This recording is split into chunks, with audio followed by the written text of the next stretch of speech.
ரிஷபராசி என்பர்களே, ஆவணி மாதம் உங்களுக்கு வந்து வளர்ச்சி, முன்னேற்றம் தரக்கூடிய மாதமாக இருக்க போகுதுன்னு தாராளமா சொல்லலாம். 4ஆம் இடத்துல சூரியன் வரார். சூரியன் வந்து பொதுவா வந்து ஒரு இயற்கை அசுப கிரகம்னு சொல்லுவோம். 3, 6, 11, 10 இந்த இடங்கள்ல இருந்தா அவர் வந்து நல்ல பலன தருவார் அப்படின்றத பார்ப்போம். அத தாண்டி சுபக்கிரகங்கள் அப்படின்னு சொன்னா, அது வந்து திரிகோணங்கள்லயும், அசுப கிரகங்கள்னு சொல்லும்போது கேந்திரங்கள்லயும் இருக்கணும் அப்படின்றது ஒரு அமைப்பு. இன்னொரு விதமா கூட எடுத்துக்கலாம். சுப கிரகங்கள் ஒற்றைப்படை ராசியிலயும், அசுப கிரகங்கள் இரட்டைப்படை ராசியிலயும் இருக்கலாம் அப்படின்ற மாரி எடுத்துட்டு பார்க்கலாம். அப்படி பார்க்கும்போது 4ஆம் அதிபதியா சூரியன் இருக்கார். 4ஆம் இடம்ன்றது வந்து முதல்ல உங்களுடைய ஒழுக்கம், நன்னடத்தை, உங்களுக்கு இருக்கக்கூடிய ஒரு கௌரவம், நல்ல பெயர் அப்படின்னு சொல்லக்கூடியதெல்லாம் எடுத்து கொண்டு வந்து குடுக்கும். அது சம்பந்தமா யாருக்கெல்லாம் ரிஷபராசியிலிருந்து பிரச்சனை இருக்கோ, அதெல்லாம் இப்போ சரியாக போகிறது அப்படின்றது அர்த்தம். ரிஷபராசின்னு சொன்னாலே என்னன்னா, சந்திரன் உச்சம் அடையக்கூடிய ராசி, சுக்கிரன் ஆட்சி பெறக்கூடிய ராசி. அதனால அவங்களுக்கு ரிஷபராசியில இருக்கக்கூடிய உங்களுக்கு ஒரு விஷயத்துல அதிகமான பற்று இருக்கும். அது ஒவ்வொருத்தருக்கும் அவங்களுடைய லக்னம் மற்றைய கிரகங்கள பொறுத்து மாறும். அது வந்து விளையாட்டுல ரொம்ப பிரியமா இருக்கீங்களா? பொழுதுபோக்குறதுல பிரியமா இருக்கீங்களா? கலா ரசனை அதிகமா கொண்டிருக்கிறீர்களா?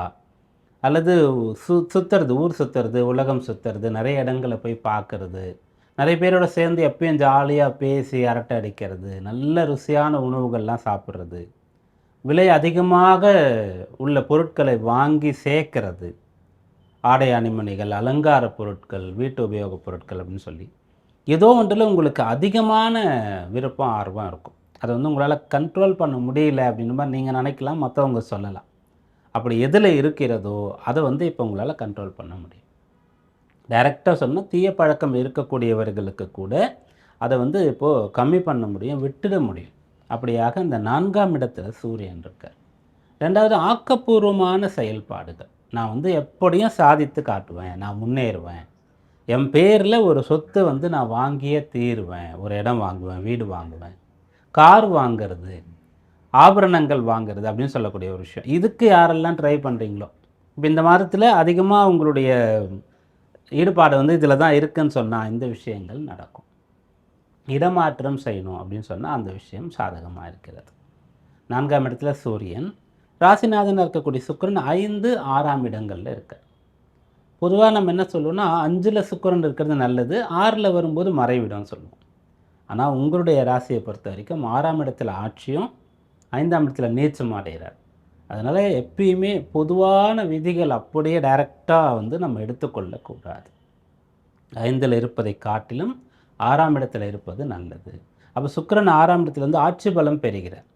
உங்க சக்திய மீறி கூட, கடன் வாங்கி கூட நம்ம மேற்சொன்னவாறு வீடு, மனை, வாகனங்கள் இதெல்லாம் உங்களால வாங்க முடியும். முதலீடு செய்ய முடியும். தடைப்பட்ட கல்விய தொடர முடியும். புதுசா பெரிய ஒரு கோர்ஸ்ல உங்களால சேர முடியும். புதன் வந்து 3 ராசிகள்ல பயணிக்கிறார் இல்லையா? அதுல பெரும்பாலும் உங்களுக்கு அனுகூலமா இருக்கு. புதன வந்து ஒரு நியூட்ரல் பிளானட்ன்னு சொல்லுவோம். பெருசா மற்ற கிரகங்களோடு அது எதிரியாக இருக்காது. சில வீடுகள்ல, நெறைய வீடுகள்ல பகையாக இருக்காது. அதனால புதனுடைய மாற்றங்கள் வந்து நமக்கு சாதகமாகவே இருக்கும் அப்படின்னு எதிர்பார்க்கலாம். அப்படி இருந்தா கல்வி நன்றாக இருக்கும், பணவரவு நன்றா இருக்கும், பிள்ளைகளால சந்தோஷம் உண்டாகும். இதெல்லாம் இந்த மாதத்தின் பலன்கள். கவனமா இருக்க வேண்டியது என்னன்னா, இந்த ஆவணி மாதத்தினுடைய ஃபர்ஸ்ட் ஹாஃப் ஆவணி 16ஆம் தேதி வரைக்கும் நீங்க உங்களை கட்டுப்படுத்திக் கொள்ள முடியாம கோவமோ, அவசரமோ, ஆத்திரமோ, திடீர் முடிவுகளோ, எதிலயாவது அதிக ஈடுபாடு, பற்று, சபலம் போன்ற விஷயங்களோ, அத வந்து கண்ட்ரோல் பண்ணா போதுமானது. இந்த மாதம் அற்புதமா இருக்கும். ஆவணி மாதத்துல உங்களுக்கான வழிபாடு நாள் வந்து வரலட்சுமி நோன்பு நாள். உங்களுக்கு வரலட்சுமி நோன்பு யாருக்கு இருக்கோ அவங்க அத நோற்றுக்கொள்வீங்க. யாருக்கு இல்லையோ அவங்க அந்த நாள்ல விரதம் இருக்கிறதோ, இல்லன்னா மகாலட்சுமி வழிபாடு செய்யறதோ, இந்த ஆவணி மாதத்துல மிகச்சிறந்ததாக உங்களுக்கு மாற்றிக் கொடுக்கும்.